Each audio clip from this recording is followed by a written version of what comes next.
100 Years of Solitude, Family Relationships. People do not pride themselves on being like their mother or father. Ancestors' traits passed down through families, tying them together. The Buendia family from Gabriel Garcia Marquez' 100 Years of Solitude is a perfect example of the mystical doom that follows through generations. Inherited family characteristics are inescapable in 100 Years of Solitude. No one can escape the pull of what the cards have in store for them. Family life lacks privacy or freedom, and family fate is shared by all relatives regardless of their own personal characteristics or actions. No one who leaves the family can ever really stay away, and those who come into the family from the outside are unable to bring any new perspectives or ideas. Family members are so locked into the emotional psychodrama that even those human relationships meant to be expressed with non-relatives, like sexual love, are turned incestuous.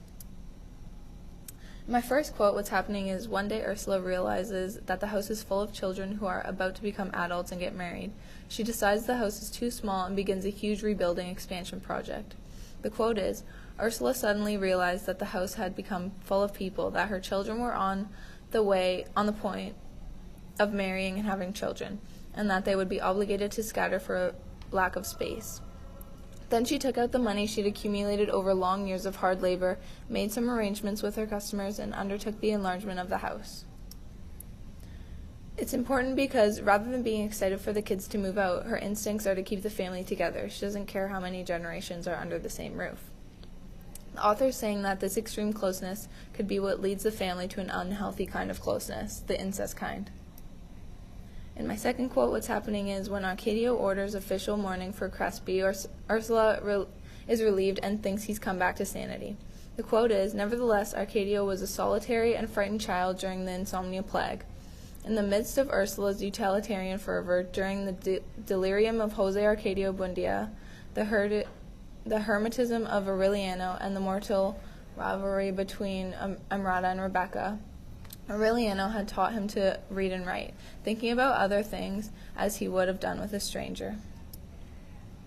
It's an important event because Ursula is mistaken. Arcadio was abandoned as a child, and the author is saying that this is one of the few places where the novel admits how crucial those first childhood experiences are for shaping the rest of a character's life.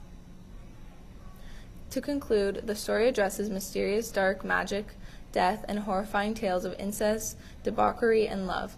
Marquez creates Macedonia as if time were repeating itself, each generation making the same fateful choices as their relatives.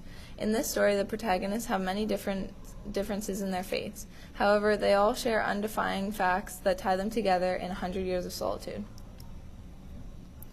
My outside source is this candidate for Congress who wants to legalize incest. So Nathan Larson says he wants to restore liberty and legalize incest for personal freedom.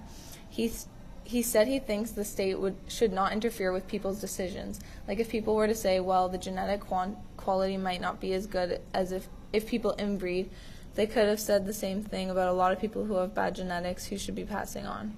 These days, there's a lot of genetic tests. We can tell what kind of things people have. And what about children's rights? Children cannot consent to sex with an adult. And Larson said to this, well, just like with girls, I just believe that it should be for fathers to make these decisions. I believe in the patriarchal order. My 3 discussion questions are: compare the relationships between fathers and daughters in the book. How are they different to the mother and son relationships? And do the adoptive caregivers interact with their children differently than the biological parents do? My third one is, which personality traits can you trace down through the generations? Which are improvement from the existing genes? That's all.